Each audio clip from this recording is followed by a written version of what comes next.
This evening, Tiger Woods' disastrous day at the US Open. The former world number one hacked up the Chambers Bay course, finishing the opening round 10 over par. I'm Mark Douglas and this is Grandstand.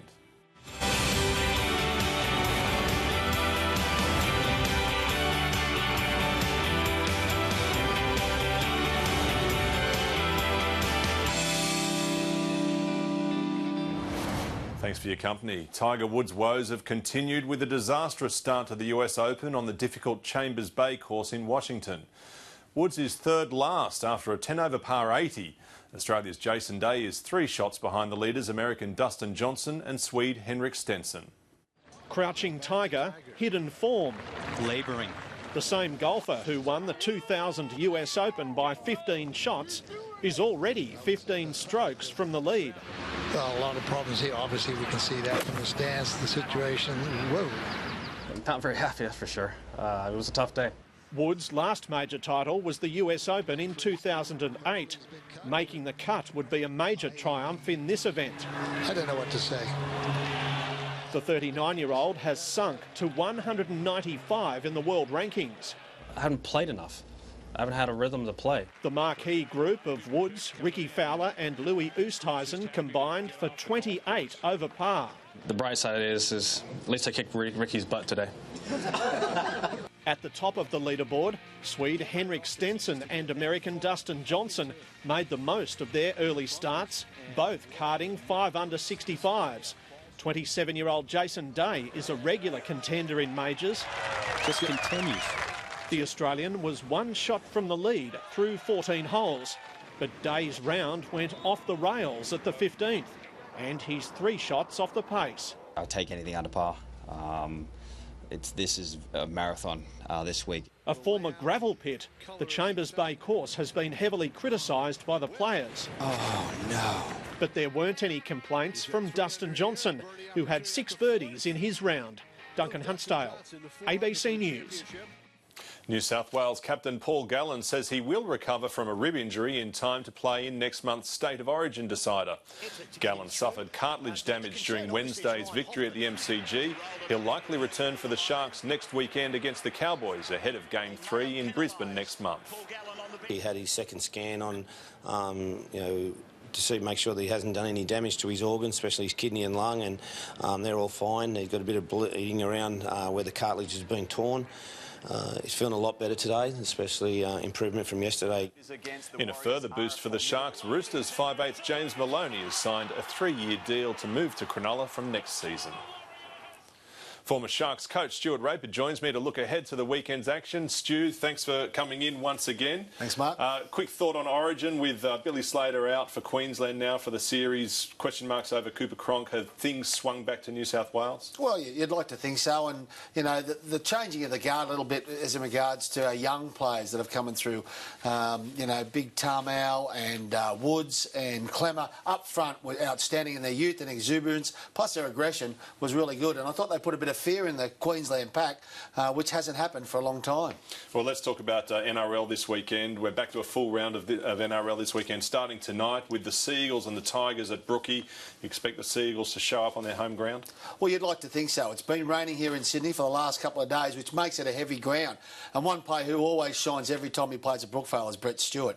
He's outstanding and is the record try scorer for Manly. And, every time that there is a half opportunity or a full opportunity, Brett Stewart will endeavourably put the ball across the line, and that gives confidence to the players up front to know that he's going to be there, not only in attack but defence. He's always there scamming around, talking to his frontline defenders, and always trying to stop the tries. The Tigers, though, they've uncovered a former Bulldog prop, Marty Tapau, who's been a revelation for them this year. What about him? Kapow Tapau, they call him. He's got the best friend in the game. Well, people might argue Greg Inglis, but he just came out last week and just shocked the the Rabbitohs.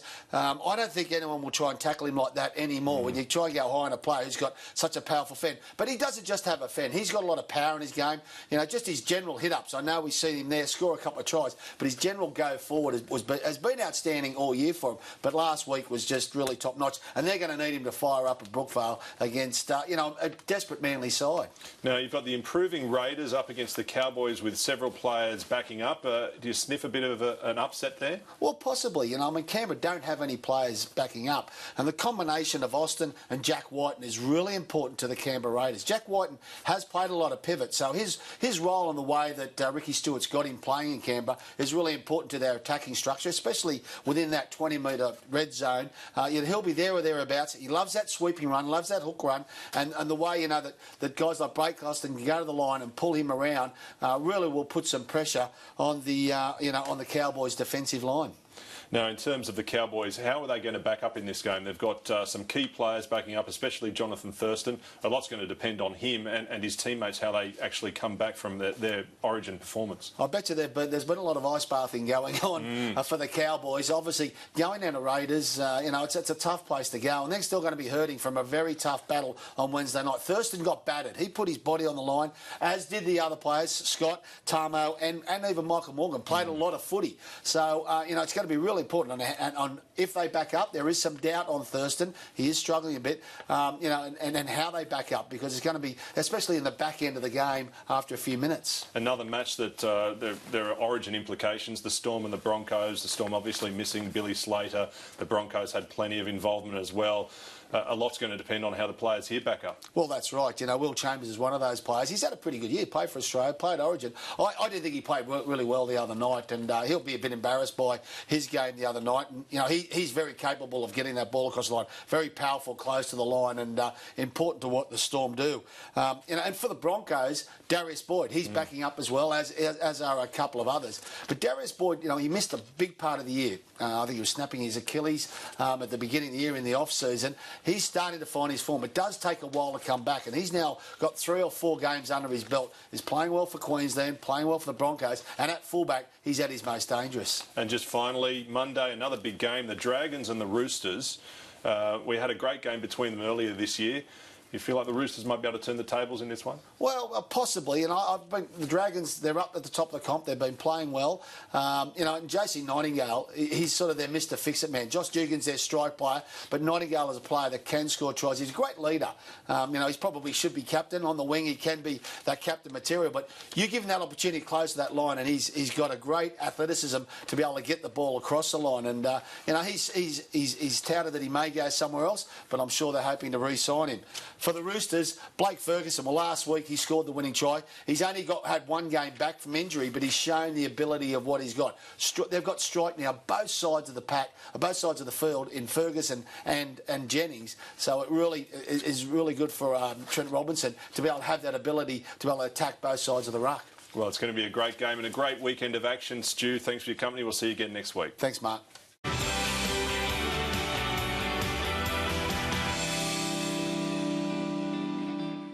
To the AFL, and Carlton has drawn a line in the sand for season 2015 in the wake of former coach Mick Malthouse's sacking and the retirement of Chris Judd. Interim coach John Barker says the side must approach the second half of the year like the first half didn't happen. Ben Lisson reports. So far, 2015 has been a year to forget for Carlton. Now the interim coach is telling players to do just that. I think we have to. We've got to talk about what we do now and what we do going forward that helps us be and become a better team. After a spirited loss to the Crows before the club's bye, John Barker says his side has something to build from. We know that good teams give that effort consistently. Barker was sounding every bit an experienced coach today as he hosed down trade speculation about Chris Yarran. Like everybody, as long as they stand for what we stand for, they're important to us, and he's definitely important to us. Meanwhile, Melbourne coach Paul Roos has welcomed discussion on calls for a countdown clock. The comments come as his club looks to bounce back from last weekend's horror loss to St Kilda. At the back, Montagna! Into the open goal! Saints regain the lead! I would have said yes for last week. If I'd have been Richo, probably no. But look, I don't think it's a bad thing, put it that way. Last night, the Crows threatened to topple the Hawks in the third term of their match, but there was a significant lack of danger in Adelaide's midfield late in the game. That's an interesting move, Dangerfield forward, because he's been so important around the footy. He got us going at stages during the day, so it was a debate. Probably didn't work. Patrick Dangerfield spent time in the forward line and on the bench during the crucial final term. We weren't very happy about our centre bounces in the last quarter. There was a discussion around one of them. Look, didn't cost us the game. That's footy. For Hawthorn, footy is looking easy. With ruthless execution, the Hawks earned a 29-point win and affirming as genuine premiership contenders again. Ben Lisson, ABC News. Former Sydney Swan Troy Luff joins me in the studio to talk AFL. Troy, welcome once again. Last night, the Hawks and the Crows. The Hawks had too much in the end, and the Crows had a few issues with their midfield and some issues with Patrick Dangerfield. But the Hawks, was a good performance. It was. It was a really good game up till about 5 minutes before three-quarter time. Every time Hawthorn threatened to stretch the lead, they'd get out to 20 points, ready to blow the game, the Crows would fight back. And, of course, when there's 50,000 screaming fans, it does help. Just before three-quarter time, Hawthorn kicked 2 goals. Then they kicked the next 4 after that into the last quarter, and they stretched the lead out to nearly 5 goals. That's when it was game over. What it really was their forward line pressure from the Hawks. They ended up having 22 tackles inside their forward 50. Compare that to the Crows, they had just 7. And they out-tackled them throughout the whole game by 20 more tackles as well. They outran the Crows. They really ran a lot. And I love watching the footage you just had of Stephen Hill there just bolting forward. Rioli, another one. He attempted about 4 hangers last night and couldn't quite get hold of any one of them. And the other thing I really liked about the Hawks is the amount of goal kickers they had, 13. Roughhead and Gunston didn't trouble the scorers.